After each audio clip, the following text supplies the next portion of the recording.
All right, Tom, so here's the first one today. Again, the setup looks so much more normal now.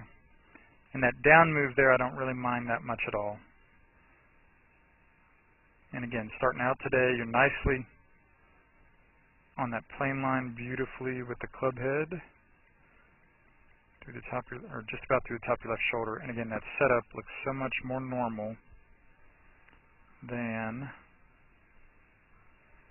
that's where it started looking good in February. That's where it got kind of weird there a month ago in the middle of April. But then that's where it is today. So that's nice. And then from this face-on angle, again, all things look pretty good here.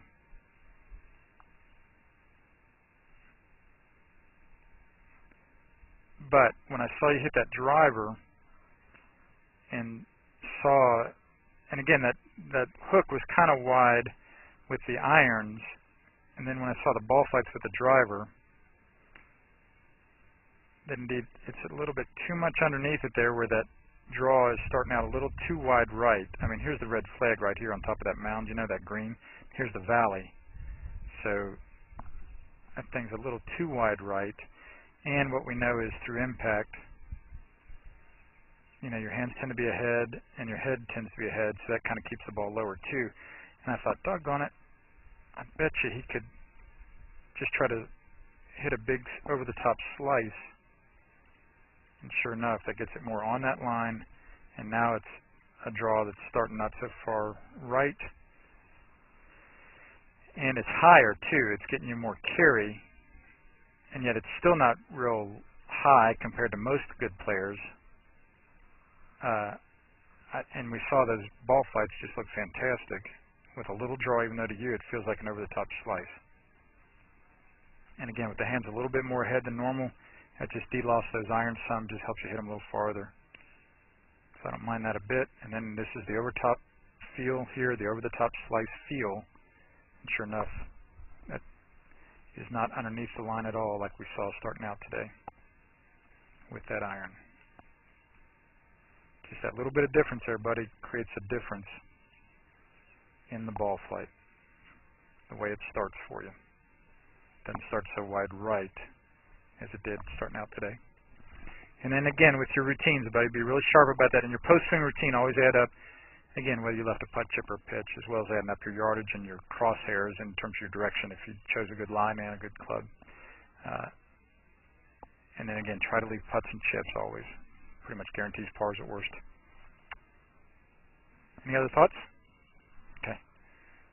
Stop. This is Joel Suggs. I sure enjoyed meeting you down at the Cincinnati Golf Show this weekend and showing you your swing on the 2D equipment that I have. And so I want to take about 2 or 3 minutes to just show you around Meadowlinks. This is the studio I use in the winter for all my students. You see there's the down-the-line camera angle for our 2D equipment.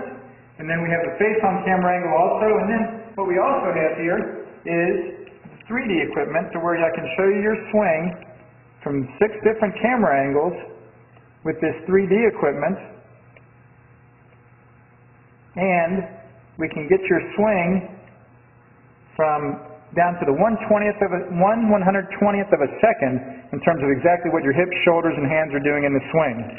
And then also, I have the most realistic hitting curve I've ever seen from puttersedge.com. So when you hit your full shots, it feels as realistic as possible. And then I have 3 different green speeds for you to practice your putting. 9.5 on the step meter, 10.5 on the step meter, and 12.5 on the step meter. That's benefited my students tremendously. And then also I have a lot of learning aids like this Smart Stick. You can see the rest of those learning aids over here in my bag that we can work on to help you learn the certain fields in your golf swing that you and I both want. And then also I help my students a lot with their equipment through the winter. This is a frequency analyzer where we twang your club and it gives us a reading here. And then also we plot your whole set, each club on these lines to see if the set is really matched or not. Quite often they aren't, and it helps my students tremendously when they find out what clubs are the offending clubs. Then if we get tired of being indoors and want to go outdoors and hit some, we can do that. It's my daughter. Ellie, good to see you. I haven't seen her in weeks. No wonder you've been gone, Ellie. You've been out here playing in the snow all this time.